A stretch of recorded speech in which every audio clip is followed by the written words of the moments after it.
कोई तकलीफ हो रहा है आपको? कोई तकलीफ है तो बताइए। मंत्री जी का लड़का आए हुए हैं, बड़े लड़का आए हुए हैं, बताइए। उत्तराखंड में जो है शिक्षा मंत्री के बेटे जाकर के शिक्षक की हाजिरी चेक करने वाले हैं। गृह मंत्रालय जिनके पास उनके बच्चे जाकर के एफआईआर दर्ज करेंगे। फाइनेंस मिनिस्टर के जाकर के बेटे जो है वो जाकर के वित्त की फाइलें देखेंगे। देखिए, सीधी सी बात है, किसी भी व्यक्ति को हॉस्पिटल में जाने का अधिकार है, हॉस्पिटल में जा सकता है, मरीजों से मिल सकता है। पर यहाँ पर टॉपिक कुछ दूसरा। इरफान अंसारी ने पूरे के पूरे मुद्दों को डाइवर्ट करके दूसरा रंग देने की कोशिश की। यहाँ पर इरफान अंसारी के बेटे अपने 8-10 चमचों के साथ में हॉस्पिटल में घुसते हैं, सरकारी अस्पताल में घुसते हैं और उनसे उनकी समस्याएं मांग रहे हैं, डायरी में नोट कर रहे हैं और उसके तुरंत बाद 2-3 हॉस्पिटल्स के क्लिप्स को वो दिखाते हैं। अगर आप उस व्यक्ति के, उस युवक के बाकी क्लिप्स को देखेंगे तो जोड़ करके यही सामने आता है कि वह युवक जो है बार बार अपने पिता का धौंस दिखा करके अस्पतालों में घुसता है और कहीं ना कहीं से अपनी नेतागिरी चमकाने की कोशिश करता है। अब अगर कोई युवक अपने पोस्टर लगवाएगा छात्र नेता के रूप में, वो जो अस्पतालों का निरीक्षण करेगा तो हम उसको नेता के रूप में देखेंगे, हम उसको कोई एक बच्चा, मासूम बच्चे के रूप में जो नहीं देखेंगे। तो अब तो हमें ऐसा लग रहा है कि झारखंड में जो है शिक्षा मंत्री के बेटे जाकर के शिक्षक की हाजिरी चेक करने वाले हैं। गृह मंत्रालय जिनके पास उनके बच्चे जाकर के एफआईआर दर्ज करेंगे। फाइनेंस मिनिस्टर के जाकर के बेटे जो है वो जाकर के वित्त की फाइलें देखेंगे। तो इसमें हमारा ऑब्जेक्शन है, आपको नेतागिरी करना, आप खुल करके सामने आइए। लेकिन अपने पिता का धौंस दिखा करके अगर आप हॉस्पिटल में एक धौंस का माहौल क्रिएट करने की कोशिश करेंगे तो हम इसका विरोध करेंगे। जी मैंने आपको जी बिल्कुल मैंने आपको यही कहा कि किसी की मदद करना कोई गुनाह नहीं है।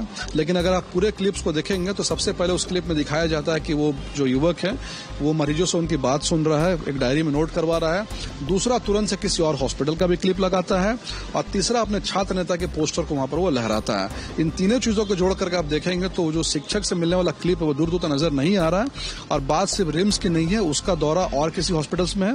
और आप इस बच्चा कितना उद्दंड है, आप इस बात से समझिए कि कल उसने अपने पूरे के पूरे सोशल मीडिया को ब्लैकआउट कर दिया था, सारे के सारे डिलीट कर दिए, लेकिन आज सुबह होते ही वापस वही धौंसबाजी के रील्स जो दिखाने चालू कर दिए और इरफान अंसारी गिरगिट की तरफ अपना रंग बदल रहे हैं। कल एक नेशनल चैनल पर माफी मांग रहे थे कि हमें माफी कर दो, बच्चे की तरफ से माफी मांगता हूं, और आज जब देखा कि पब्लिक में वाहवाही लूट रहे हैं तो वहां पर वाहवाही लूटने के लिए, तालियां बटोरने के लिए कह रहे कि नहीं मेरे बेटे ने बहुत ज्यादा जो सही किया। तो कुल मिलाकर के जो इरफान अंसारी जी के बेटे, उसने अपने पिता के पद चिन्हों पर चलने की कोशिश की है, क्योंकि पिता जो है एम्बुलेंस से ज्यादा रील बनाने में व्यस्त रहते हैं, तो उसी तरह से बेटा ने भी उसी को फॉलो करने की कोशिश की। और दोनों ये जो बाप बेटे हैं या फिर इरफान अंसारी जी के जो पिता है, जिस पार्टी से बिलोंग करते कांग्रेस पार्टी में कल्चर शुरू से रहा है कि बच्चा के पैदा होते ही लोग उसको विधायक सांसद डिक्लेयर कर देते हैं। यही परिवारवाद, यही वंशवाद जो ये आगे बढ़ा रहे हैं, उसी को इस बच्चे ने जो पूरा किया है और हम इसका विरोध करेंगे। देखिए, अगर झारखंड की अब स्वास्थ्य व्यवस्था देखेंगे तो झारखंड की स्वास्थ्य व्यवस्था को देखने के लिए हम 3 रिपोर्ट्स का हवाला दे सकते हैं। सबसे पहला कैग का रिपोर्ट है, दूसरा हाईकोर्ट का ऑब्जर्वेशन है और तीसरा मीडिया रिपोर्ट्स है। तीनों के तीनों रिपोर्ट्स ये कहते हैं कि झारखंड में जो स्वास्थ्य व्यवस्था उसकी हालत बहुत ज्यादा खस्ता है और तीनों रिपोर्ट्स के बेसिस पे कंक्लूजन ये निकलता है कि हमारे यहाँ पर डॉक्टर्स की कमी है, हमारे यहाँ पर नर्सेस की कमी है, 4th ग्रेड एम्प्लॉयज नहीं डिप्यूट किए जा रहे हैं, हॉस्पिटल में बेसिक इंफ्रास्ट्रक्चर की कमी है, मेडिसिन की कमी है, मशीन्स की कमी है। किसी भी कमेटी या कमीशन ने आज तक ये नहीं कहा कि झारखंड में एक नए हॉस्पिटल की जरूरत है।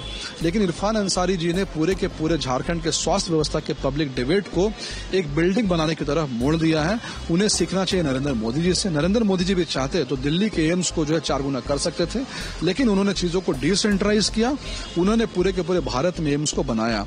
तो हम बार बार इस बात को पहले भी कहते आते, फिर से कह रहे हैं कि 1000 करोड़ का हॉस्पिटल बनाने से अच्छा है कि आप यहाँ पर 24 के 24 जिलों में 50-50 करोड़ के अच्छे हॉस्पिटल बनाएं या कम से कम 200-250 करोड़ के हर प्रमंडल में एक अस्पताल बनाएं। इससे जो है रांची का लोड भी कम होगा और ग्रामीण इलाके के जो लोग हैं वो भी यहाँ पर आएंगे। लेकिन अगर मंत्री जी का मोटिव, मंत्री जी का मकसद कमीशन खोरी करना, बिल्डिंग बना करके उससे घूस कमाना, उससे अपना परसेंटेज लेना अगर है, तो जाहिर सी बात है स्वास्थ्य व्यवस्था में जो होना चाहिए उसको ना करके वो किसी और चीज पे अपना ध्यान जो है वो देते रहेंगे। प्रभातखबर.com, विश्वास वही, रफ्तार नहीं।